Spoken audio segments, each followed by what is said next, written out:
नस्ल का गोवंश, उसकी उन्नत नस्ल आए, इस दिशा में कार्य करने की आवश्यकता है। और उत्तर प्रदेश का पंडित दीनदयाल उपाध्याय वेटनरी विश्वविद्यालय इसी मथुरा में स्थापित है, उसके द्वारा इस दिशा में बहुत अच्छा कार्य प्रारंभ हुआ है।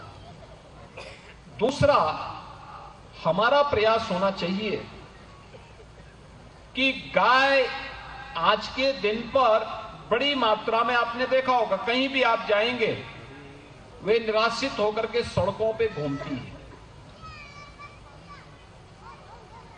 किसी पे चोट लगती है, किसी को लोग नुकसान पहुंचाते हैं, और बहुत बार यही दंगों का कारण भी बनता है।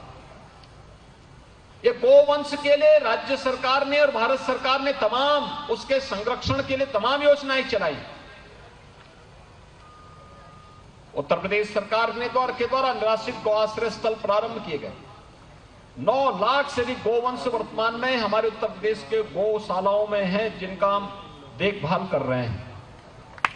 हमने सहभागिता योजना के माध्यम से 1 लाख से अधिक गोवंश किसान परिवारों को दे रखा है, और हर गौवंश के लिए 900 रुपये उन किसान परिवारों को हम देते हैं। कुपोषित परिवारों को भी हमने गाय, एक ब्याई हुई गाय दे रखी है कि वे इसकी देखभाल करें। 900 रुपये हर माह हम उस परिवार को उपलब्ध करवाते हैं। लेकिन इसे एक जन आंदोलन बनाना पड़ेगा।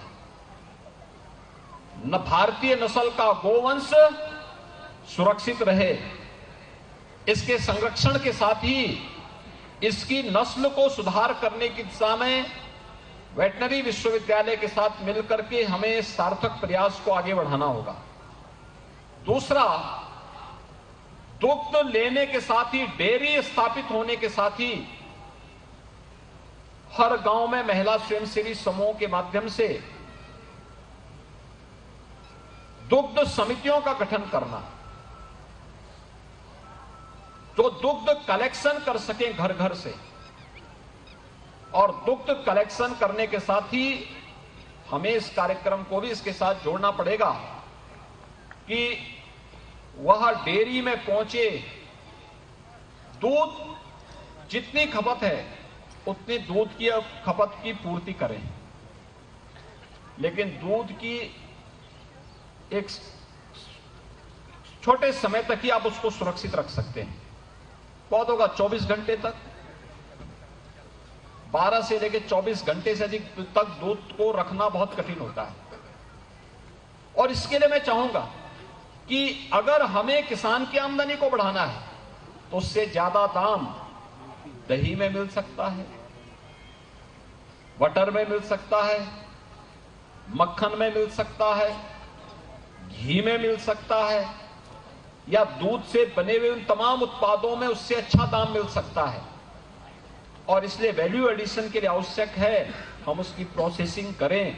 और इस प्रकार की प्रोसेसिंग सेंटर को जो यहां पर इस्कॉन ने यहां पर स्थापित किया है, क्वालिटी के साथ ही हम उसके वैल्यू एडिशन के साथ उसको जोड़ देंगे तो कई गुना दाम हमारे पशुपालकों को मिलना प्रारंभ हो जाएगा।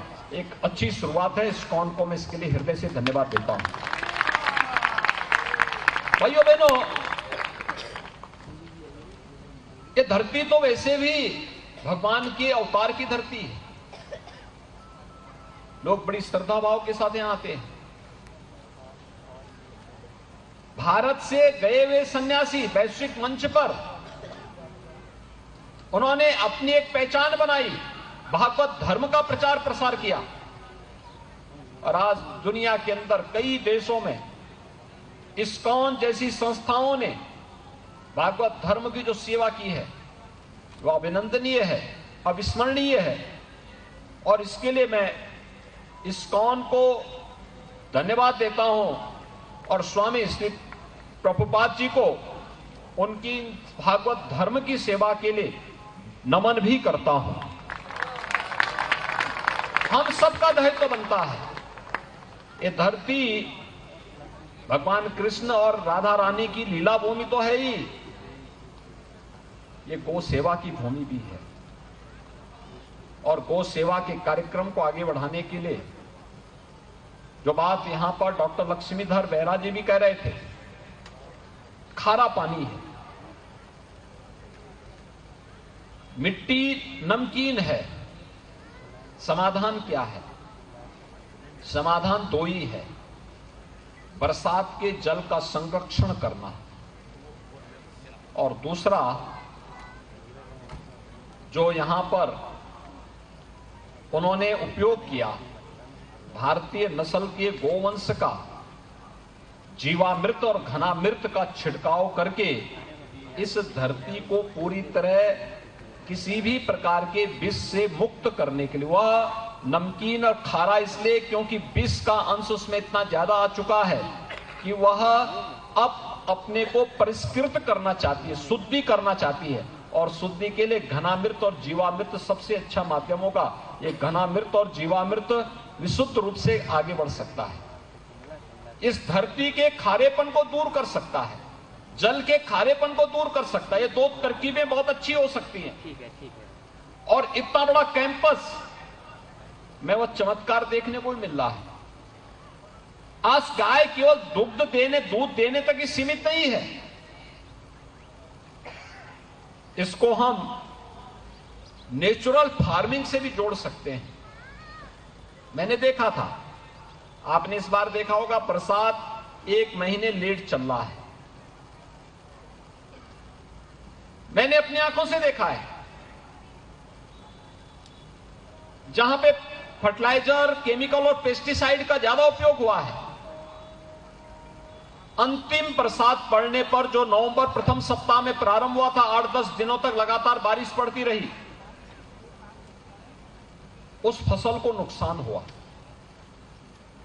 लेकिन जहां पर नेचुरल फार्मिंग से जीवामृत और घनामृत का उपयोग करके जहां पर किसान बंधुओं ने, प्रगतिशील किसानों ने या इनिशिएटिव लिया, वहां पर फसल को नुकसान नहीं हुआ, बहुत अच्छी फसल वहां पर चल रही है। और इसके लिए धरती की शुद्धि के साथ साथ फसल की शुद्धि भी और अच्छा उत्पादन भी हो रहा है। इसके साथ ही हम भारतीय नस्ल के देसी गोवंश से तमाम प्रोडक्ट तो बना ही सकते हैं, उनके गोमय से, गोमूत्र से बहुत सारे प्रोडक्ट बन सकते हैं। आज उससे सीएनजी भी बन रही है। इसी मथुरा में एक प्लांट लगा हुआ है, इस्कॉन को जाके देखना चाहिए। वहां पर आज बदायूं में भारतीय नस्ल के गोवंश के गोबर से और गोमूत्र से पेंट का निर्माण भी हो रहा है।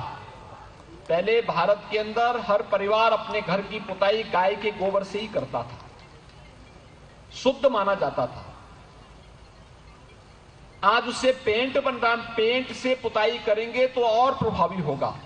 और डॉक्टर लक्ष्मीधर बेहरा तो स्वयं ही एक वैज्ञानिक हैं, आईआईटी मंडी के डायरेक्टर भी हैं, और मैं उनसे कहूंगा कि इस शोध को अगर वे आगे बढ़ाएंगे तो ये बहुत अच्छा काम होगा, बहुत सारे लोग इससे प्रेरणा प्राप्त करेंगे। इस कार्यक्रम को आगे बढ़ाने की आवश्यकता और इस्कॉन जैसी संस्थाओं को इस दिशा में लीड करना चाहिए, इसे आगे बढ़ाने का कार्य करना चाहिए।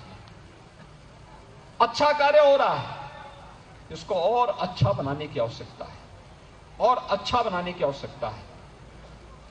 आपका ये जो प्रयास है अभिनंदनीय है, लेकिन यहां जितनी खेती हो वह खेती केवल हम प्राकृतिक पद्धति से करें। प्रधानमंत्री मोदी जी ने इस पर विशेष जोर दिया है। देश के अंदर इसका बोर्ड बन चुका है, राज्य सरकार के अंदर इसका बोर्ड बनने की प्रक्रिया के साथ जुड़ चुका है, प्राकृतिक कृषि बोर्ड। हम इसके लिए कदम उठा रहे हैं, अन्नदाता किसानों को इंसेंटिव दे रहे हैं, हर प्रकार का सहयोग कर रहे हैं। और मैं आह्वान करूंगा आप सब भी इसके साथ जुड़िए, हर संस्था को जुड़ना चाहिए। शिक्षा, धार्मिक और आध्यात्मिक जागरण के साथ ही भक्ति, वेदांत के कार्यक्रमों को आगे बढ़ाने के साथ ही हमें न केवल आस्था का सम्मान करना है, बल्कि स्वावलंबन के मार्ग पर अधिक से अधिक लोगों को अग्रसर करने की दिशा में भी हमारा प्रयास प्रारंभ होना चाहिए। और इस्कॉन जैसी संस्थाएं जब इस प्रकार के कार्यक्रम के साथ जुड़ेंगी, उसके परिणाम और अच्छे आएंगे। और मैं आह्वान करूंगा कि इस्कॉन इसको यहां पर इस बड़े कैंपस में इन कार्यक्रमों को चलाएगा तो उसके परिणाम और अच्छे आते हुए दिखाई देंगे। एक बार फिर से जो दुग्ध प्रोसेसिंग सेंटर यहां पर स्थापित हुआ है, जिसमें दूध और दूध से बने हुए उत्पाद बनेंगे, इसके लिए मैं चाहूंगा पूरे मथुरा में इस्कॉन के माध्यम से अधिक दुग्ध उत्पादन संगठन बने, दुग्ध समितियों का गठन हो, उनको इस्कॉन के साथ जोड़ने के कार्यक्रम के साथ अगर ये चलेगा तो स्वाभाविक रूप से भगवान श्री कृष्ण जिस गौ सेवा के साथ स्वयं जुड़े हुए थे, जिसके कारण उनका नाम गोपाल भी पड़ा, वह सार्थक होता हुआ दिखाई देगा और सार्थक होगा। और मैं चाहूंगा कि आप सब इस कार्यक्रम के साथ जुड़ेंगे। इस विश्वास के साथ मैं एक बार फिर से इस्कॉन को इस कार्यक्रम के लिए हृदय से बधाई देता हूं, इस पूरे क्षेत्रवासियों को हृदय से अभिनंदन करता हूं कि यहां पर श्री कृष्ण और बलराम जी की इस भव्य मंदिर और प्रतिमा के लोकार्पण के साथ ही यहां पर मुझे दुग्ध प्रोसेसिंग सेंटर के भी लोकार्पण का सौभाग्य प्राप्त हुआ है। एक अच्छा प्रयास हुआ इस प्रकार के सेंटर हर एक तहसील स्तर पर बना करके हम दुग्ध उत्पादन के साथ ही उसके वैल्यू एडिशन के माध्यम से पशुपालकों और अन्नदाता किसानों की आमदनी को कई गुना बढ़ाने में मदद मिल सकती है और ग्राम स्वराज की परिकल्पना इस आर्थिक स्वावलंबन के माध्यम से प्रशस्त हो चुकी सकती है। इस कार्यक्रम के साथ हम इसको आगे बढ़ाने का कार्य करेंगे, मुझे पूरा विश्वास है। मैं राज्य सरकार की ओर से इन्हें आश्वस्त करता हूं कि राज्य सरकार का हर सकारात्मक कार्यक्रम के साथ पूरा सहयोग प्राप्त होगा। आज आपका कार्यक्रम पूरी भव्यता के साथ यहाँ पे आयोजित हुआ है। कल मैं यहाँ आया था, ब्रज रथ से जुड़े हुए एक बड़े कार्यक्रम के साथ यहाँ पर भारत की फिल्म जगत की सुप्रसिद्ध अभिनेत्री के रूप में जिन्होंने सैकड़ों फिल्मों के साथ ही अनेक उस आध्यात्मिक और सांस्कृतिक आयोजन को अपने मंचन के माध्यम से अभिभूत किया। यहाँ की लोकप्रिय सांसद श्रीमती हेमा मालिनी जी ने एक कार्यक्रम रखा था जवाहर बाग में। आप अनुमान कर सकते हैं आज से 7 साल पहले जवाहर बाग में क्या हुआ था, और आज जवाहर बाग ब्रज के रथ के साथ जुड़ करके यहाँ की आध्यात्मिक और सांस्कृतिक विरासत को एक नई ऊंचाइयों की ओर पहुंचा रहा है। यह है लीडरशिप का प्रभाव। अच्छे लोग आएंगे तो अच्छा कार्य करेंगे। वो तो कृष्ण यहाँ ब्रज के साथ हमेशा जुड़ा रहा है। थोड़ा प्रयास कुछ भी अच्छा करेंगे तो इंद्र भगवान थोड़ा बहुत कहीं ना कहीं नाराज होते हैं, लेकिन हमें इससे घबराने की आवश्यकता नहीं। हेमा जी, आप अपने कार्यक्रम को जारी रखिए। आप पर भगवान श्री कृष्ण और राधा रानी की कृपा सदैव बनी है, बनी रहेगी। आपका कार्यक्रम अच्छे ढंग से आगे बढ़ेगा। मैं आपका और आपकी इस पूरी टीम का जो ब्रज के सांस्कृतिक वैभव को नई ऊंचाइयां प्रदान कर रहे हैं, मैं इसके लिए आप सबका हृदय से अभिनंदन करता हूं। आपके इस कार्यक्रम के लिए हृदय से आपको अग्रिम बधाई देता हूं, अपनी शुभकामनाएं देता हूं और विश्वास व्यक्त करता हूं कि आपके नेतृत्व में हमारे सभी जनप्रतिनिधिगण यहाँ पर यहाँ की ब्रज तीर्थ विकास परिषद के साथ जुड़ करके प्रशासन, पुलिस, इस्कॉन जैसी संस्थाएं, सभी धार्मिक संस्थाएं मिलकर के ब्रज को उसकी पहचान के साथ जोड़ करके पूरे देश और दुनिया के अंदर भगवान श्री कृष्ण की लीलाओं की अद्भुत केंद्र के रूप में स्थापित करने का कार्य करेंगे। आप सबके प्रति मेरी शुभकामनाएं। धन्यवाद। जय हिंद।